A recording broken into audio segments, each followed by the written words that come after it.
My name is Coteț. I do content, but I also study a lot of content. And I'm here in front of all of you today to do what every normal person would do on the stage, to check into TEDxBucharest. All right. Let me show people I'm successful. Now, how am I feeling? Feeling proud. Oh wait, that makes me look like a douchebag. Feeling blessed. I'm feeling blessed. Hashtag advertising, hashtag director, hashtag influencer life, hashtag eat, pray, love. The second reason I'm here today in front of all of you is because I used to download a lot of stuff illegally. Yeah. You see, stealing information runs in my family. I'm Romanian. In the 1980s, actually in the spring of the year 1980 in communist Romania, my grandma was walking home from work when she passed by this bookstore where she saw people fighting over a book. The shopkeeper was trying to get it off the shelves and people were trying to get it. So of course she went in and she realized immediately there was no chance she could buy that book. So she did what any normal Romanian would do. She stole it. She brought it home in great secrecy to my dad and presented it to him and said, I don't know what this is, but I think it's important and I think you should have it. That book was Cel mai iubit dintre pământeni by Marin Preda. And in that week, it had been banned by the communist regime and withdrawn from sale. Now, Grandma didn't know that because she had been an orphan during the war, World War II. She had only received 4 years of education, primary school. But she understood the value of information. She understood the power it held. And when she saw people fighting over it, she knew she had to have it. And she always kept that book in her bookshelf till the day she died. Now, I was lucky. I grew up in the information age. I didn't have to steal content, but I did it anyway. You see, I grew up in an age where you had access to all of the information you wanted, and you could make the best use out of it. Funny thing now, I got my first computer when I was 16. I am that old. I am that old. I was born like in the year 20 BF, before Facebook.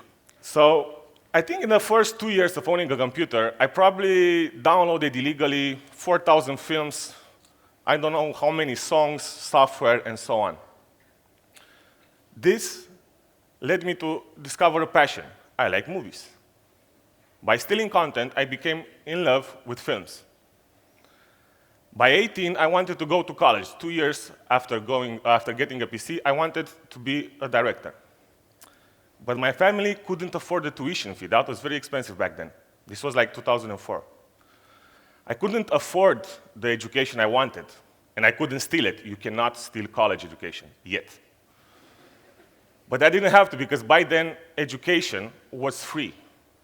I enrolled in the cheapest, simplest college you can go to and not struggle.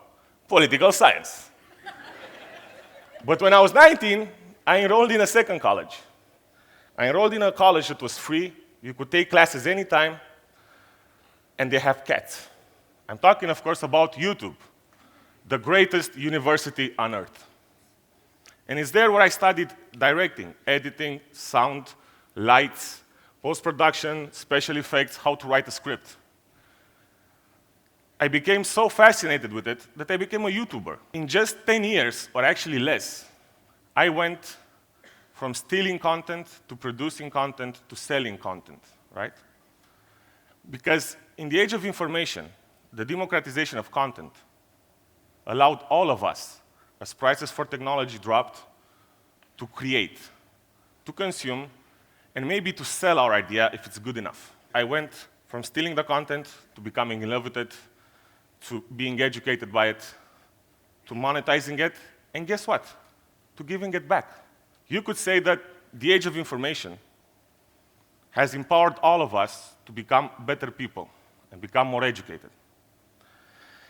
But if you know me, I'm not that optimistic.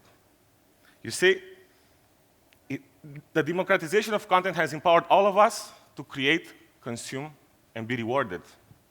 And that is the problem. Because in the age of information, content is now so widespread, so easily available, and so accessible for anyone to produce, that it is starting to lose its value. We are now leaving the age of information, and we are entering the age of validation. And I am part of the problem, I'll admit it. You see, when I told you that my grandma stole that book, she stole it, she cared for it. I forgot to mention one thing. She never read it. She never read the book. Could you guess why? Because it was volume 2. Cel mai iubit dintre pământeni has like 3 volumes, and she stole volume 2.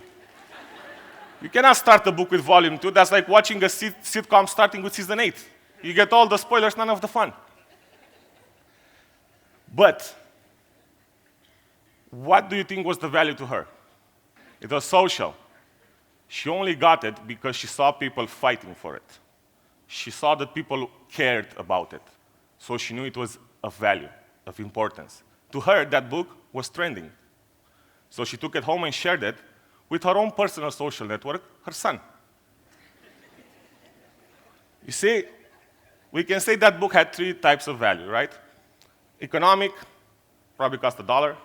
Social, people obviously cared about it. And informational, you could learn something from it.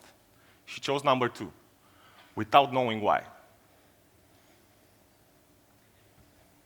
If you went home right now, and it was raining, when you got your laptops and opened them, what would be the first picture you'd see?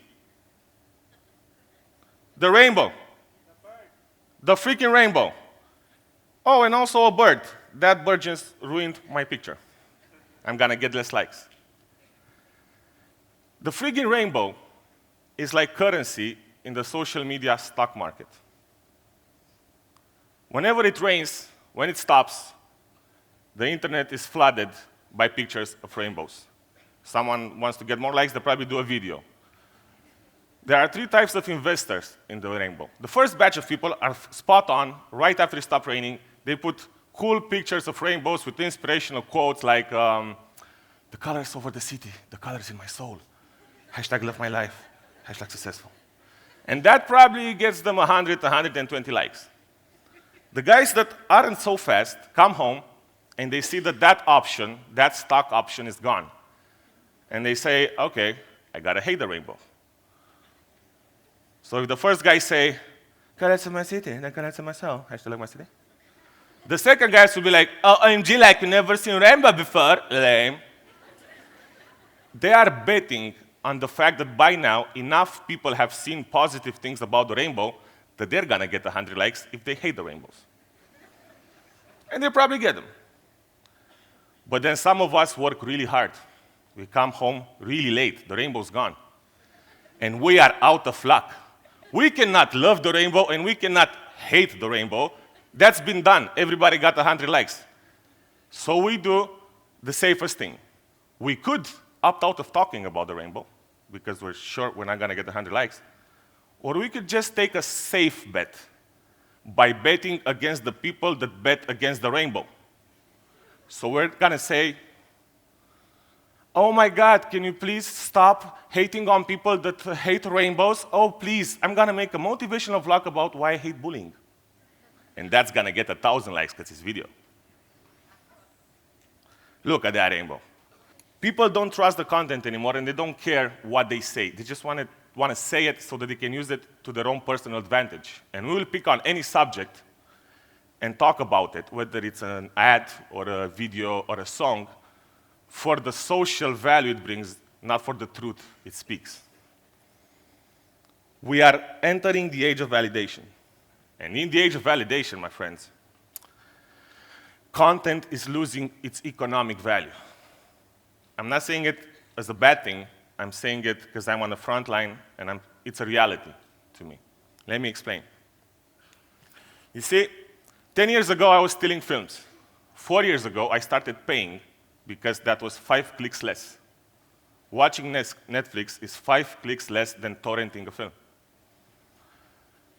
This year, there are over 8 platforms that bid for my attention and offer me the smallest price to consume content.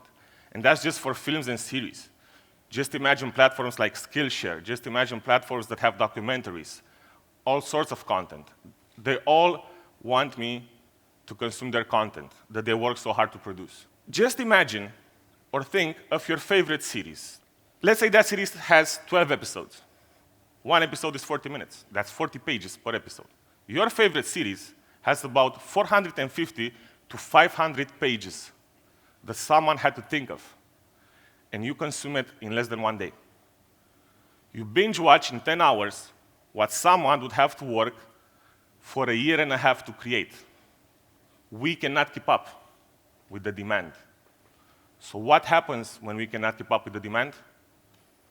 The user comes in, and he compensates the 90% of content we all want that we don't have time to produce properly. We outsource, and social media is stepping in and taking over. I'm not saying it's good, and I'm not saying it's bad, because there is demand. You are consuming 10 hours of content per day, half of which are probably Insta stories. That is content. Let's say someone didn't really have to work that hard to press a button, but that is content that will disappear in 24 hours. We're not using it for the message. We just want to see moving images in front of us while we're on the subway. Uh-oh, I said a bad thing. Everyone does Insta stories. You see, in the age of validation, in order for content to be effective, it doesn't have to give information anymore. That's a side effect. It just needs to give validation.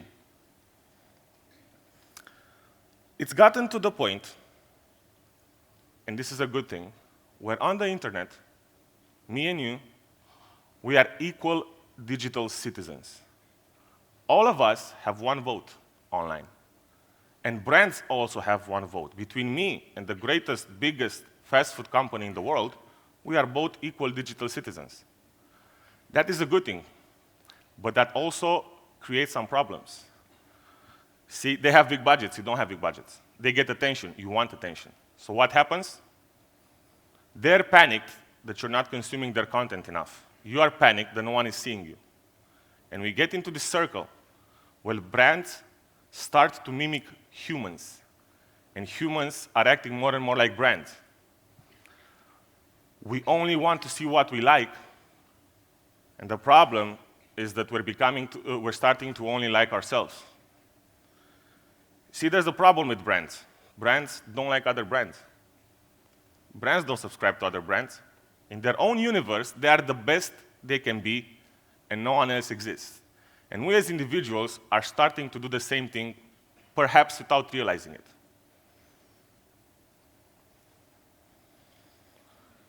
We only want to see what we like, and we like to see us.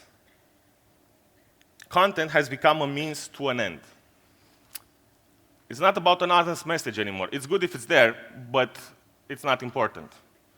It's not about I have something important to say. It's about what can I say so that I seem important. And we're all doing it every day. We hate ads, but then we go on Instagram and fake our reality. Add 6 filters, add 3 hashtags, tag a friend, just for the gratification, not because we really had a good day or because we really hate the subject. The content is not about information. The content is about us. We have become the content. We hate ads, but we love us. You know what the problem is with this baby? The problem is this. In the world, there are probably like 1.5 million brands. I did some very superficial research because I grew up with the internet. I don't check my facts. There are 7.7 billion people. We are not in a world where 1.5 million brands talk to 7.7 billion people. We're in the world where 7.7 billion brands plus 1.5 million professional brands scream at each other and cry for attention.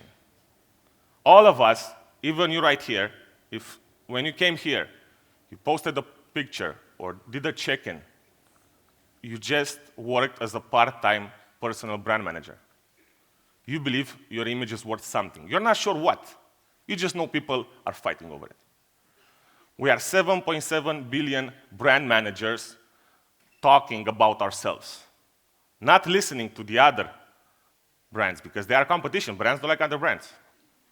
We're just screaming. And the problem is, my friends, there are 360,000 brands born every day. Look at that baby. That baby probably has like 700 likes right now. What did you post this year? What did you accomplish that got you 700 likes? Did anyone get 700 likes in the last year? You did? What did you do, ride the camel? No one. I'm serious. Did you get? No. Don't be jealous of the baby. Shut up, baby. Don't be jealous of the baby because he has a problem. You see, he's already losing popularity. If you'd like to know why, it's because his sonogram got 1,000 likes. Just by being born, this baby lost 30% popularity. It's only downhill from here for this baby. By the time he's 10, he's gonna be ugly. By the time he's 14, he's gonna dress bad. He's reached his peak as a brand. It's gone. There's less and less fame available with every person born. And you know how you can tell? Rich people. Why do rich people insist on being on television, on doing songs, on being in films? It's because they're rich. They're good at investing in something that's worth a lot of money. There's more and more money being printed every day. There's less and less fame available with every person born. And it's becoming more and more of a problem the more we want more and more content, the more we want stuff that validates us. We share articles without reading them because we know the impact of the title will get us positive likes, negative likes, or betting in the middle. We don't believe what we're saying anymore. We're just in this competition with each other to stay in the game. Everybody's talking and nobody's listening. And that's the problem. I believe we will soon enter an era where instead of paying to see content, as we are now, just 10 years after I told you I was stealing it, instead of paying to see content, we will end up paying to block it, to not see what others are doing, to not see what my friend Mike had for dinner, to not see films. We have become so bored with how much it takes us to Google something that they have to do predictions. They offer us subscriptions. They ask us to follow or unfollow. They're trying to keep us away from what we don't like to hear. And we don't like to hear it because it's not about us. They know we don't want to talk about other people. We just want to talk about ourselves. And that is a dangerous situation. And I'm not saying I have a solution for it. I'm just here to depress all of you and tell you that it's going to happen.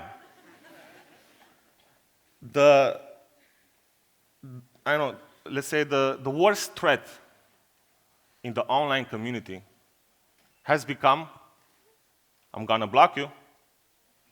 I'm so going to block you. Oh, you are so blocked, you can go block yourself.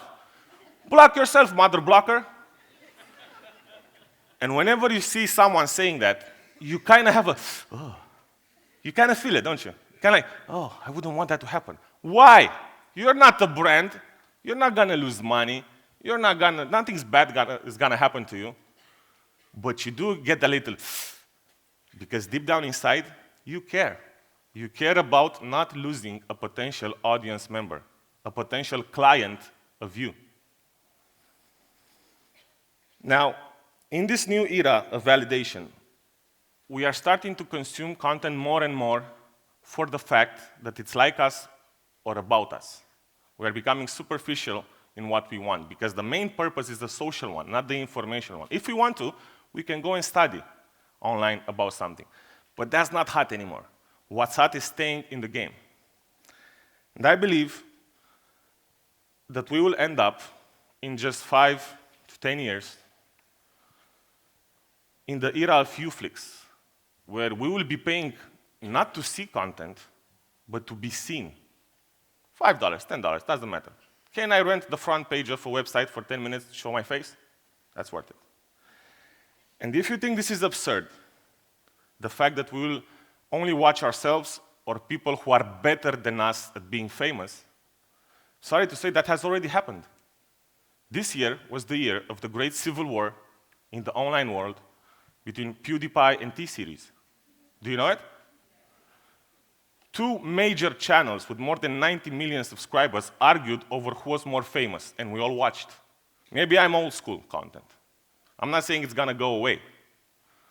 It's gonna stick around probably forever. It's just that instead of being, let's say, 50% of what you watch, it's gonna go down to being 10%. I'm okay, I'll do fine. Also, you helped me with those 100 likes on my check-in. I'm supposed to be an influencer in my country, but I don't post that often. I actually am a very lazy YouTuber. For the last two years, I think I've only done two episodes. You know why? Because I like to care about what I say. And if I don't have something important to say, I'd rather shut up and listen. It's also part of my job. So I prefer not to talk about myself, but I do add everyone on Facebook, and I do follow what they do and say. My final advice, because, again, I believe this is inevitable, is if we're gonna do this, let us at least watch out for brands that act like people. And most of all, be afraid of people that act like brands, and don't become one of them. Watch out and read through the lines to see if it's information or validation. Doesn't matter if it's a vlog, doesn't matter if it's a song. Decide for yourself which of the two you want. And a friendly advice, the end, try and listen more. Try and shut up for a week. Try and not post something. Have it and then not post it. See how that goes. Maybe you'll make new friends or learn something new. Because you're busy looking at other people for the first time and not at yourself. And if you don't agree with what I say, I'm gonna block you. I'm gonna block all of you. I'm gonna add you and block you. You can all go block yourselves. Thanks. But also like and subscribe.